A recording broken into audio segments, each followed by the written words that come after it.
Bonjour, je voudrais dans cette vidéo raconter la vie d'une des plus grandes reines du ciel avec la Vierge Marie, à savoir Marie-Madeleine.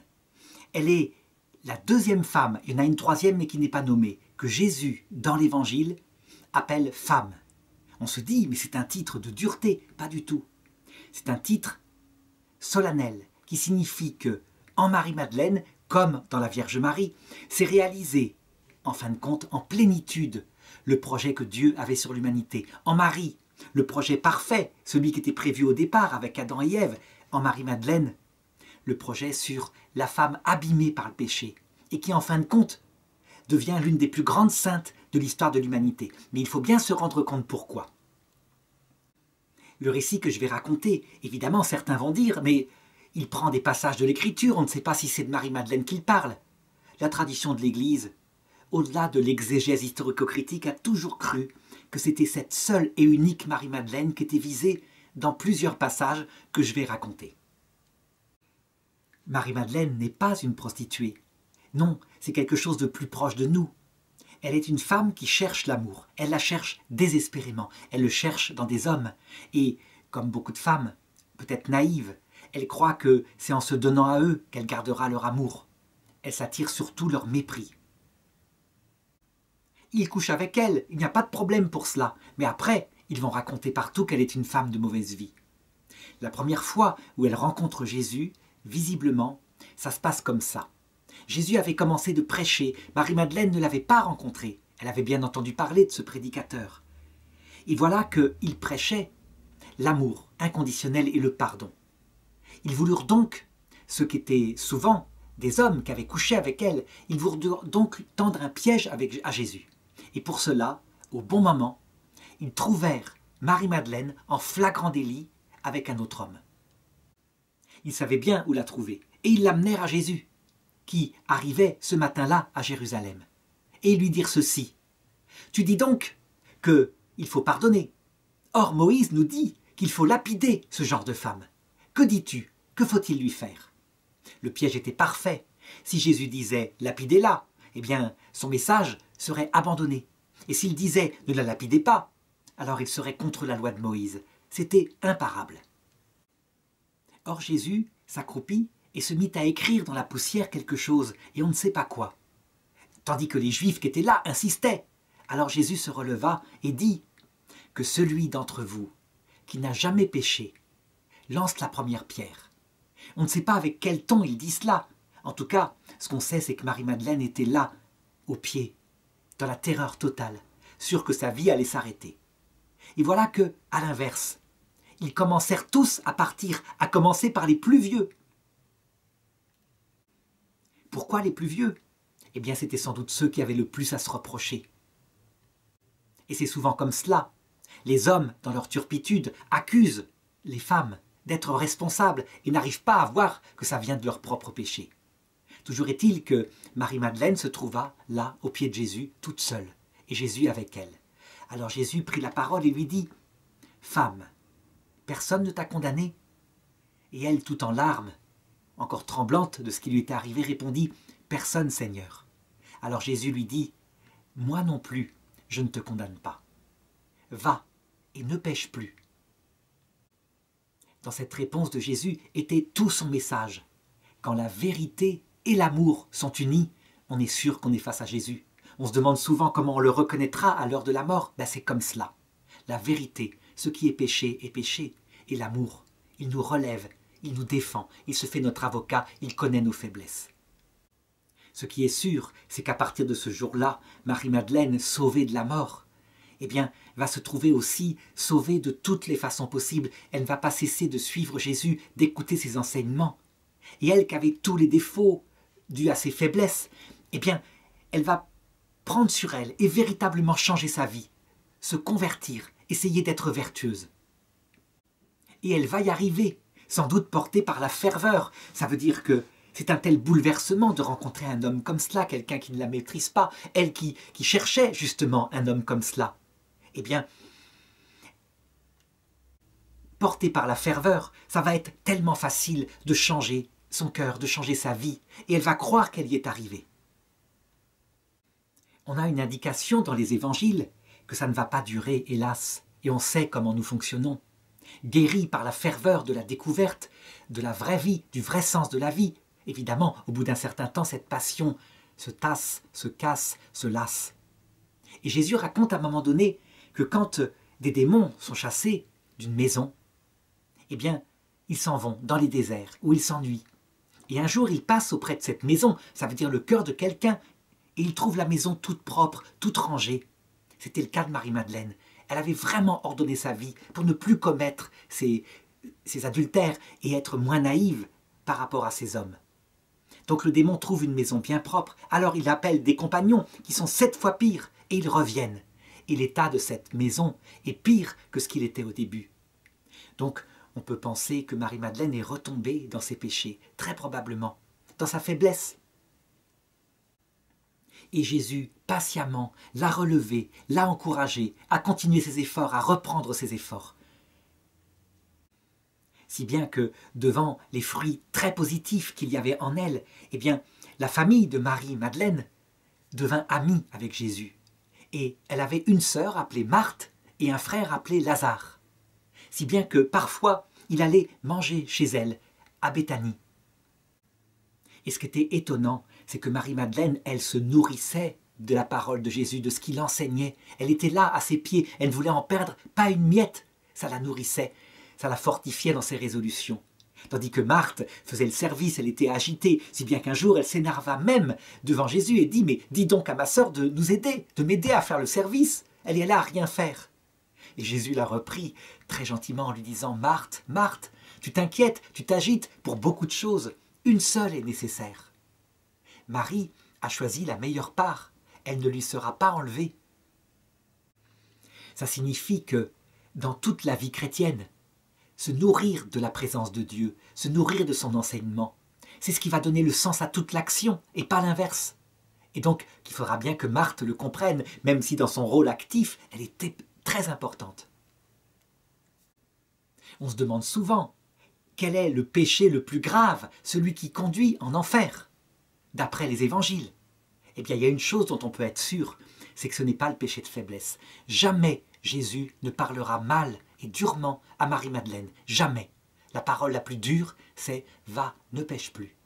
Quand on compare à son attitude face aux orgueilleux, aux pharisiens, qu'il va jusqu'à maudire 8 fois, eh bien, on s'aperçoit que c'est l'orgueil de quelqu'un qui est parfait, qui parfois a beaucoup plus de vertu que Marie-Madeleine, qui conduit possiblement en enfer. Parce que ça fait refuser Dieu lorsque Dieu apparaît à l'heure de la mort. Marie-Madeleine, sauvée de toutes les manières possibles par Jésus et relevée sans arrêt malgré ses rechutes, cherchait un moyen de l'honorer publiquement, de montrer tout son amour. On peut même soupçonner qu'elle avait plus que de l'admiration, qu'elle tombait amoureuse de Jésus. Mais comment pouvait-il en être autrement? Marie-Madeleine, elle fait comme elle peut avec ce qu'elle est dans sa féminité. Toujours est-il qu'elle trouva finalement un truc. Elle était riche, elle avait beaucoup d'argent, et elle acheta avec l'équivalent d'1 an d'économie, le salaire d'1 an d'un ouvrier, un vase de parfum précieux, un parfum huileux. Et un jour, alors que Jésus mangeait chez un homme appelé Simon, un pharisien, elle entra dans la maison, elle se mit aux pieds de Jésus et cassa aux pieds de Jésus le vase de parfum, si bien que l'odeur se répandit dans toute la maison. On pourrait dire que les gens étaient surpris et même peut-être admiratifs, c'est pas du tout ce qui se passa. Jésus, lui, l'a laissé faire, vraiment, il ne disait rien. Elle essuyait avec ses cheveux ses pieds et elle versait ses larmes, elle pleurait. Sans doute était-elle retombée, avait-elle été de nouveau pardonnée. Les gens de la maison, dans leur tête, étaient pleins de colère en se disant d'abord, il ne peut pas être un prophète ce Jésus, sinon il saurait que c'est une femme pécheresse. Mais il y avait là Judas qui était là, il est cité explicitement, et qui se mit à faire des réflexions oralement, en disant « On aurait dû vendre ce parfum et le donner aux pauvres, c'est n'importe quoi ». Eh bien Jésus, loin de lui donner raison, lui dit « Des pauvres, vous en aurez toujours, mais moi, vous ne m'aurez pas toujours. » Vous voyez ce geste qu'a fait cette femme-là? Eh bien, quand je suis rentré dans cette maison, Simon, tu n'as pas pris du parfum pour me mettre sur mes pieds. Tu n'as pas essuyé mes pieds avec tes cheveux. Mais tu vois le geste qu'elle a fait, cette femme. On s'en souviendra jusqu'à la fin du monde. Quant à ce qu'elle a fait là avec son parfum, eh bien c'est parce que personne ne me mettra du parfum pour ma sépulture. On peut dire que ce jour-là, dans cette maison, il donna un enseignement qui est presque, je dirais, le sommet pour nous pauvres pécheurs, qui sommes certainement l'image de Marie-Madeleine. Voilà ce que dit Jésus. Cette femme a beaucoup péché. Simon, tu crois que je ne le sais pas? Elle a beaucoup péché. Mais tu vois, parce qu'elle a beaucoup péché, elle a été beaucoup pardonnée. Et celui qui est beaucoup pardonné aime beaucoup. Alors attention, ça ne veut pas dire qu'il faut pécher pour être beaucoup pardonné, mais ça veut dire que nous, pauvres pécheurs, lorsque nous serons accueillis par le Christ, il ne se fera pas un juge sévère, il nous relèvera et, je dirais, il se fera notre avocat. Et nous serons tellement pardonnés que, malgré notre péché, quand c'est un péché de faiblesse évidemment, quand ce n'est pas l'orgueil, nous l'aimerons immensément. C'est ce que dit saint Paul, il a soumis tout homme à la désobéissance pour faire à tout homme miséricorde. Et Marie-Madeleine, à partir de ce jour-là, suivait Jésus dès qu'elle le pouvait pour entendre ses enseignements. Elle avait bien noté une parole qu'il avait dite. « Le jour de mon enterrement, personne ne me mettra du parfum. » Elle la gardait dans son cœur. Or voici qu'un jour, vers la fin de la vie apostolique de Jésus, Lazare, son frère, dont Jésus était ami, tomba malade. Alors aussitôt, Marthe fit prévenir Jésus, qui était plus loin, en Galilée, avec ses disciples, afin qu'ils viennent vite et qu'ils le guérissent. Jésus fut donc prévenu, et loin de s'inquiéter, il dit à ses apôtres, « Cette maladie ne mène pas à la mort. » Et donc les apôtres étaient rassurés en se disant qu'elle allait bien guérir toute seule cette maladie. Or voici que quelques jours plus tard, Lazare mourut, et Jésus en fut informé. Et donc il commença, avec ses disciples, à remonter doucement vers Béthanie, afin de rejoindre Marthe et Marie. Et il arriva auprès de la maison. Et il y avait là Marthe, très en colère, qui dit à Jésus, « Seigneur, si tu avais été là, mon frère ne serait pas mort. » Elle était comme ça, Marthe, efficace, elle disait les choses en face, et Jésus lui répondit, « Ton frère ressuscitera. » Et Marthe répondit, « Oui, à la fin du monde, il ressuscitera. » Sous-entendu, si tu avais été là, il ne serait pas mort. Il s'approcha encore, et c'était le jour de l'enterrement. Beaucoup de notables étaient venus de Jérusalem, parce que Lazare était connu. Et il y avait Marie. Et Marie s'approcha de Jésus, tout en larmes, et dit à Jésus, « Seigneur, si tu avais été là, mon frère ne serait pas mort. » Alors Jésus, voyant tous ces gens qui étaient là réunis, et Marie qui pleurait, lui aussi fut saisi d'un grand tremblement dans son cœur et se mit à pleurer. Et les gens se disaient, « Mais voyez comme il l'aimait. » Il y avait donc beaucoup de gens qui venaient du temple. Alors Jésus se mit à parler et dit, « Le Père m'a envoyé, et il faut que soit manifesté le fait qu'il m'a envoyé. C'est pourquoi je vais vous demander quelque chose. Ouvrez le tombeau. » Et Marthe, qui avait entendu, lui dit, « Mais Seigneur, on vient de l'enterrer, il sent déjà, il fait chaud, c'est pas possible. » Et Jésus répondit, « Ouvrez le tombeau. » Alors on lui obéit, il avait une telle autorité, et on ouvrit le tombeau. Alors Jésus pria, puis il cria, « Lazare, sors du tombeau !» Et Lazare sortit, et les gens le virent, il était entouré de ses bandelettes, il avait le linceul autour de lui. Ils étaient stupéfaits, il était vivant. On ne sait pas, mais on lui retira ses bandages, on ne sait pas ce qu'il raconta, ce qu'il avait vu dans le passage de la mort. Toujours est-il que ça remonta jusqu'à Jérusalem. Les gens qui en avaient été témoins en parlèrent au grand prêtre. Et ce jour-là, loin de se dire vraiment, cet homme-là vient de Dieu, ça ne peut pas être un miracle du démon, c'est quelque chose de trop fort. Eh bien, décidèrent ce jour-là de tuer Jésus et de tuer aussi Lazare, parce que beaucoup croyaient à cause de la résurrection de Lazare. Et donc ils cherchaient un moyen pour le perdre. Et le moyen se présenta, on le sait, sous la forme de Judas. Alors que Jésus montait à Jérusalem, Judas alla les trouver et leur proposa de le livrer pour 30 pièces d'argent. On peut donc dire que, bien involontairement, c'est l'acte de Marie-Madeleine qui provoqua un tel énervement chez Judas, parce qu'il était voleur, et qu'il prétendait, pour se justifier, que c'était son souci des pauvres, qu'il décida de livrer Jésus. C'est quelque chose qu'il faut toujours avoir en tête. C'est très curieux, mais souvent, les gens qui font beaucoup d'œuvres pour les pauvres, ou du moins parfois, le font plutôt pour se mettre en avant, sous un faux prétexte. Toujours est-il qu'une occasion se présenta, Et que brutalement, alors que Jésus tout de même avait annoncé que ça lui arriverait plusieurs fois, et qu'ils avaient entendu, mais ils entendaient, ils ne comprenaient pas, ils n'y croyaient pas. Il avait tellement de succès, il était entré à Jérusalem, dans une entrée royale, les gens l'avaient acclamé. Toujours est-il que ce fut une catastrophe. En quelques heures, il avait bien pris un repas, ce jeudi saint, et Marie-Madeleine était là. Il était triste, triste à en mourir. Et puis dans la nuit, il fut arrêté. Et elles l'apprirent, ces femmes, dans la nuit. Alors Marie-Madeleine fit tout ce qu'elle pouvait pour suivre tout. Elle assista de loin à ce procès devant Pilate, à la haine des Juifs qui criaient « à mort, crucifie-le », qui choisirent à la place de Jésus un bandit, un assassin qui s'appelait Barabbas.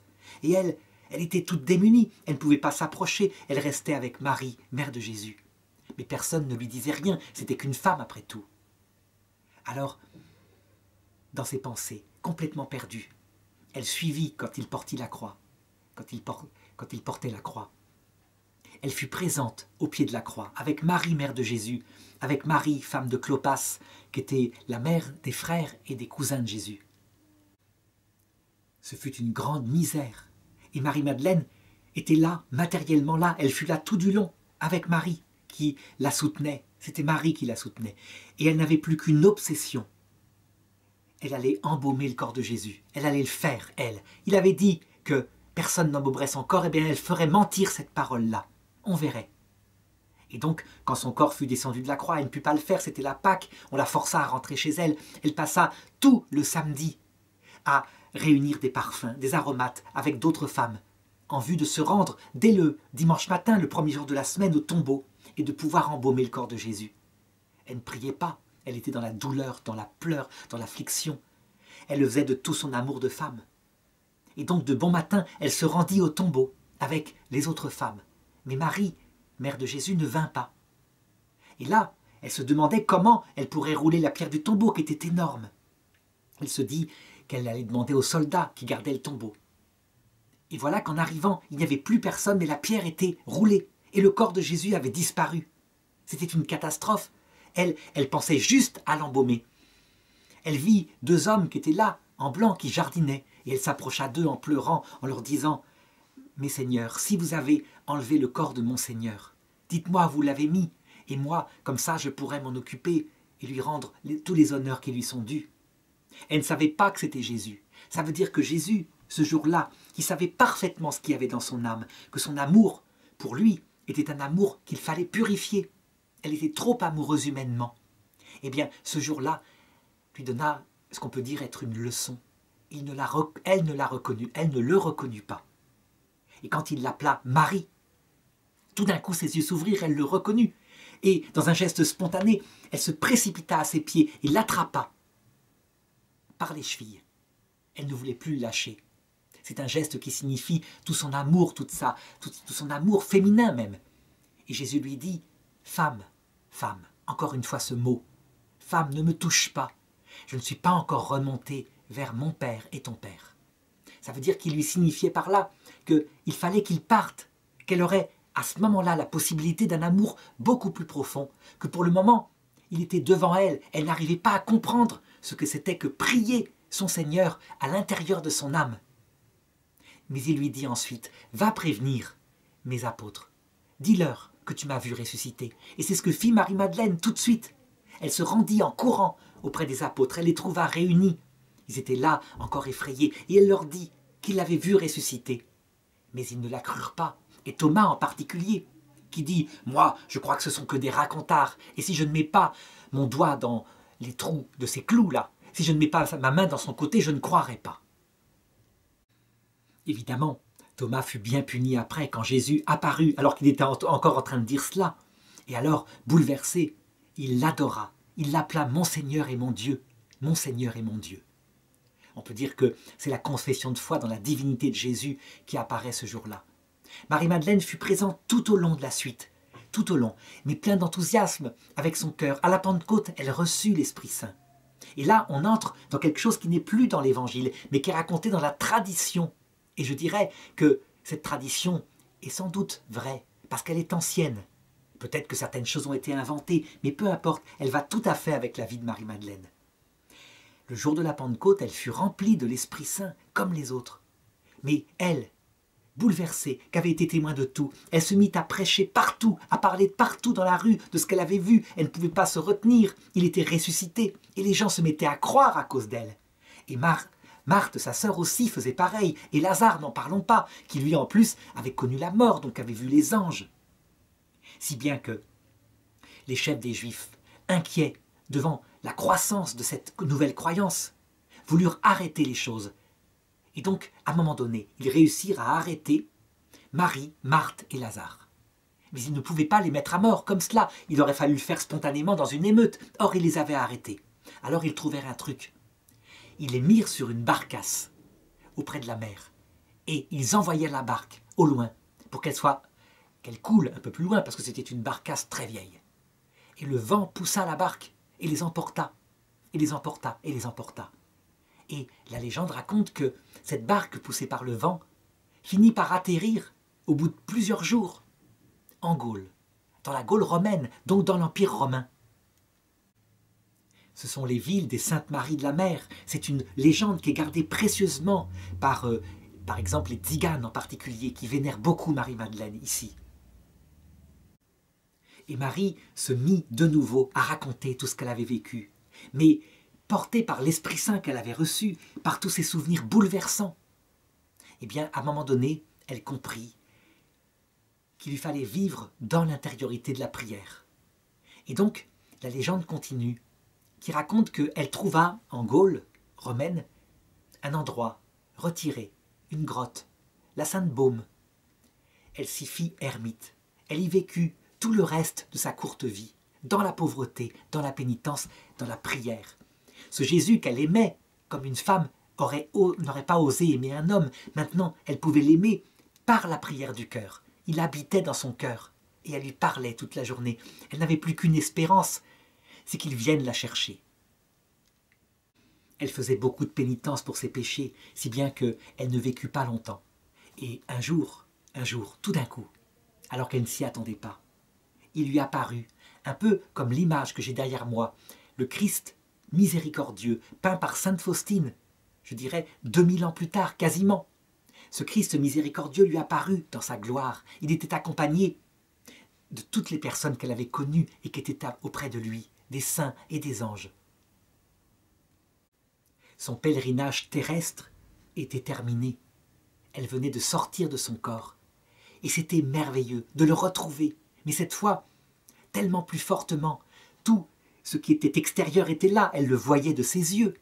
Mais toute l'intériorité qu'elle avait appris depuis son ermitage était là. Elle voyait son âme. Il était tel qu'elle le priait à l'intérieur de son cœur pendant ces années de vie de prière. Cependant, elle n'en avait pas fini. Il fallait qu'elle affronte l'accusateur, celui qui se ferait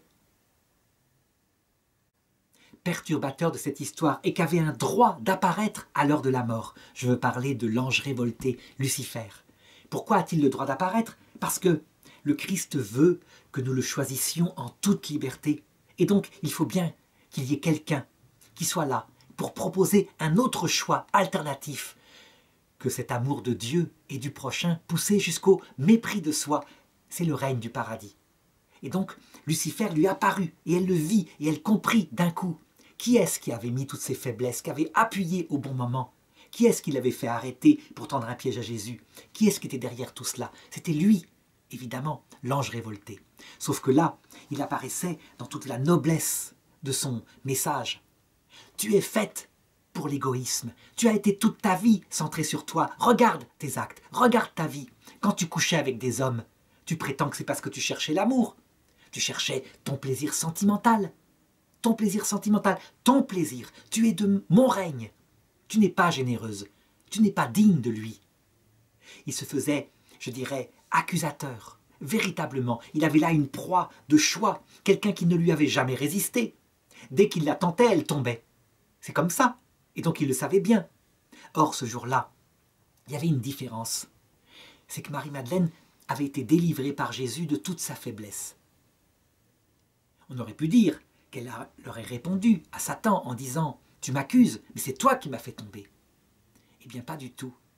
Abreuvée de douleur, de solitude, de soif de la venue de son Jésus, ayant compris qui il était.